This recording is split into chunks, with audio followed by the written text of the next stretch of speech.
আপনি অন্নপূর্ণা ভান্ডারের জন্য অনলাইন ফর্ম ফিল আপ করেছেন।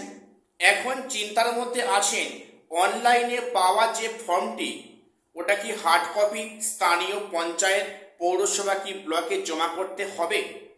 যদি জমা না করি সেখানে কোনো সমস্যা হবে?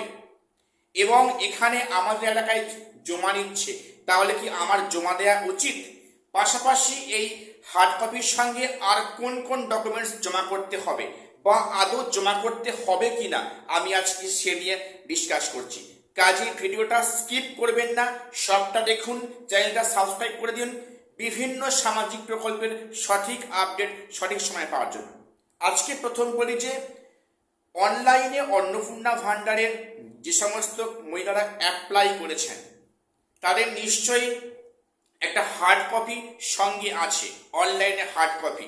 সেখানে কারো 3 পৃষ্ঠা, সেখানে কারো 4 পৃষ্ঠা। এখন প্রশ্নটা, আপনি ডাউটের মধ্যে আছেন যে এই হার্ড কপি কি স্থানীয় অফিসে, ব্লক, পঞ্চায়েত কিংবা পৌরসভায় জমা করতে হবে? জমা না করলে কোনো সমস্যা হবে? আমাদের এলাকায় সবাই জমা করছে, আমি কি জমা করব? আজকে সে নিয়ে বলছি। দেখো, সরকারি তরফ থেকে এরকম কোনো বিজ্ঞপ্তি নেই যে এখানে অনলাইনে হার্ড কপি কোথাও অফিসে সাবমিট করতে হবে, এমন কোনো নির্দেশিকা সরকারি পক্ষ থেকে দেওয়া হয়নি। কাজেই আপনি আপনার হার্ড কপি পঞ্চায়েত কিংবা পৌরসভায় না জমা দিলেও কোনো সমস্যা হবে না। কিছু মানুষ এটা বিভ্রান্তি ছড়াচ্ছে জমা করতে হবে।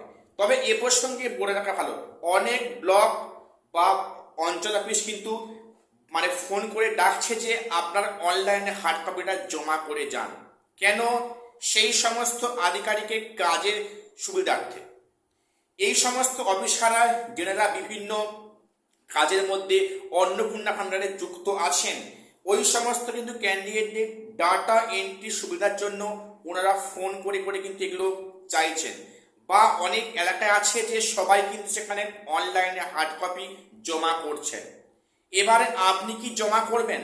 দেখুন, যদি মনে হয় যে আপনার এলাকায়, আপনার চারপাশে, আপনার পৌরসভায়, আপনার পঞ্চায়েত বা ব্লকে সবাই জমা করছে হার্ড কপি, তাহলে আমি বলবো আপনিও আপনার অনলাইনে হার্ড কপিটা জমা করে দিন। এটা করলে পরে কিন্তু ওই সমস্ত আধিকারিকদের নাম এন্ট্রির ক্ষেত্রে সুবিধা হবে। কাজেই যদি মনে হয় যে আপনার এলাকায় সবাই অনলাইনে হার্ড কপি জমা করছে, আপনি জমা করে দিন। আর যদি দেখেন যে হার্ড কপি জমা দিচ্ছে না কেউ, দেওয়ার কোনো দরকার নেই। আচ্ছা, এবারে বলি, এই হার্ড কপি জমা দেওয়ার সাথে টাকা পাওয়ার কিন্তু কোনো সম্পর্ক নেই। আপনার ফর্মটি কিন্তু অনলাইনে এন্ট্রি হয়েছে, এবারে আপনার ফর্মটি ভেরিফিকেশন হবে, তারপর সেখানে টাকাটা স্যাংশন হবে বা আপনি এই প্রকল্পের টাকা পাওয়ার যোগ্য হবেন।